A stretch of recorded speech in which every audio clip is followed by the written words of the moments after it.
And you're no longer working with Mark Tibbs anymore. And have you found that to be a natural transition? Have you missed him, or are you fine moving forward? You don't worry that you made any kind of mistake there? I'm fine. You know, obviously, it's strange times, and people want to be at home with their family and want to, you know what I mean? There's a lot of things people want to do their own thing and their own ventures. So, you know, in boxing, one thing I realized, you can't be dependent on no one. You have to be, for the good of your career, you need to be selfish. Listen. Yes, you got to be able to say, listen, this ain't working, I'm going there. This ain't working. And a lot of boxers sometimes get caught in a web where coaches becomes their friend or someone who they really depend on, and then they ain't progressing, they ain't getting it better, but they stay with the person because they think, oh, it's this loyal or they have certain mentor. No, listen, you got one career. Coaches, managers, promoters, physios, they all have a career when you're gone. They're all gonna get next cycle, but you gotta realize when your career is done, it's done. So you gotta make whatever decision you feel is best for you and stick to it, man. And that's one thing I learned in the last few years. Fair enough, fair enough. Have you done anything different now you're out? You know, since the first fight and since, with the result that we obviously didn't want, have you looked at anything and said, right, I need to change this? Or you just, listen, I switched off, there's not much now I need to change, I'm just good to go again? You know, every camp, even if we're last fight, you think, okay, I need to work on this more, or I need to move my head a bit more left to right, side to side. You know, every camp you make adjustments. It's normal. Even if you win 20 fights in a row, you make little adjustments.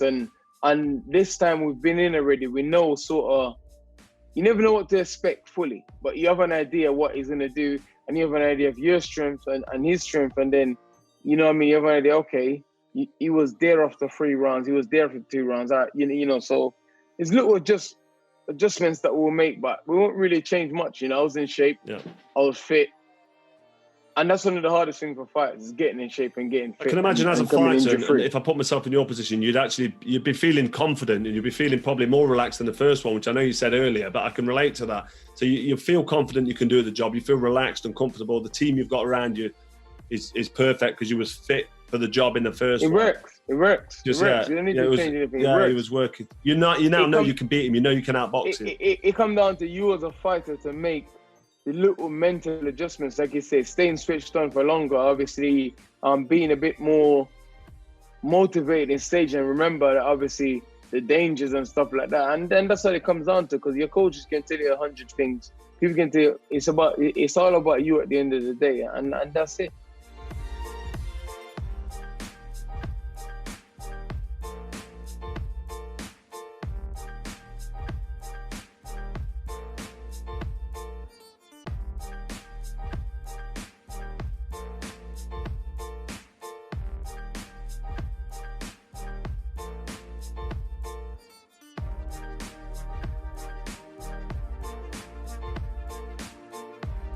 So I want to talk about Canelo. This is fascinating to me, what's going on with DAZN. So DAZN hands Canelo a $300+ million deal, $35 million guaranteed minimum per opponent, DAZN, the streaming service.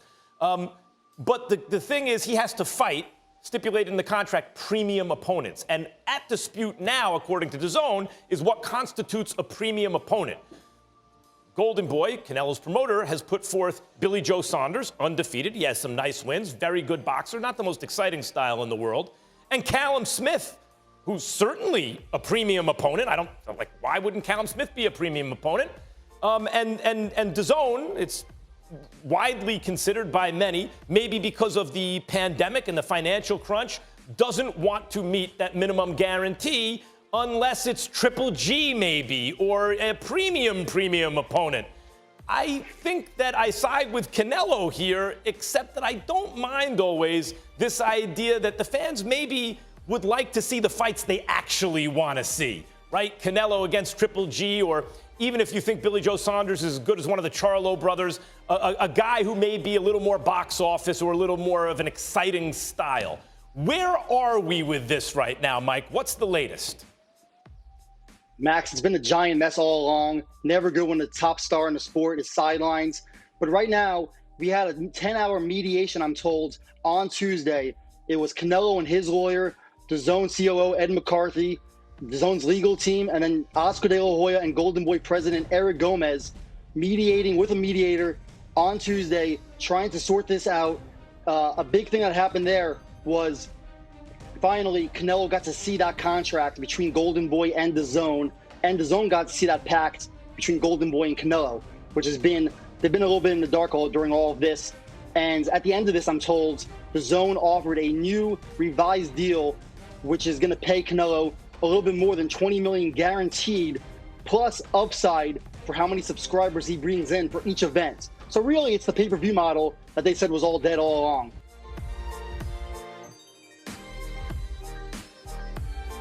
Middleweight is Jermall against Sergiy Derevyanchenko.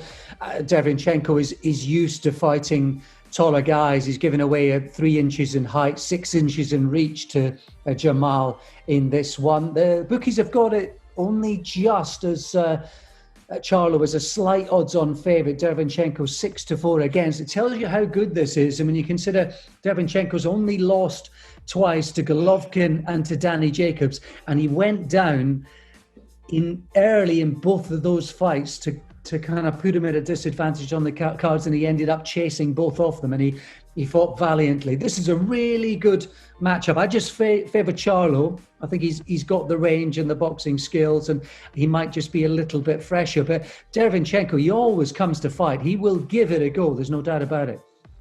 Yeah, I think this is really, really hard to call. I think I'm trying to think which way we've gone in the magazine this week. I know it was a difficult pick. I think Paul Wheeler was doing the prediction this week, and it was certainly one that he was going back and forth on. I think that you would, as you are purely for the reasons you identify there, Charlo perhaps the cleaner boxer, the neater boxer, perhaps the better boxer, but he's going to be dragged into some really, really uncomfortable waters, I think.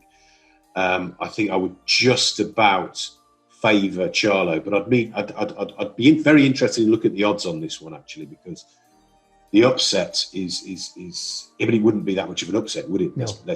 Let's be frank. And the other thing with this bill, and I know you're going to get onto it, the rest of the bill in a second, is that I've seen when I was speaking to Thomas Hauser yesterday, the great American writer, and he was saying that he thinks it's a disgrace that this is going to be on pay-per-view. And then you kind of look again at the bill, and okay, I think the only thing that this bill is missing is like your kind of standout main event, as it were, like a really superstar name at the top. But really, the fights that are on this bill, every one of them you're going to be interested to watch. I'd be probably forking out for it.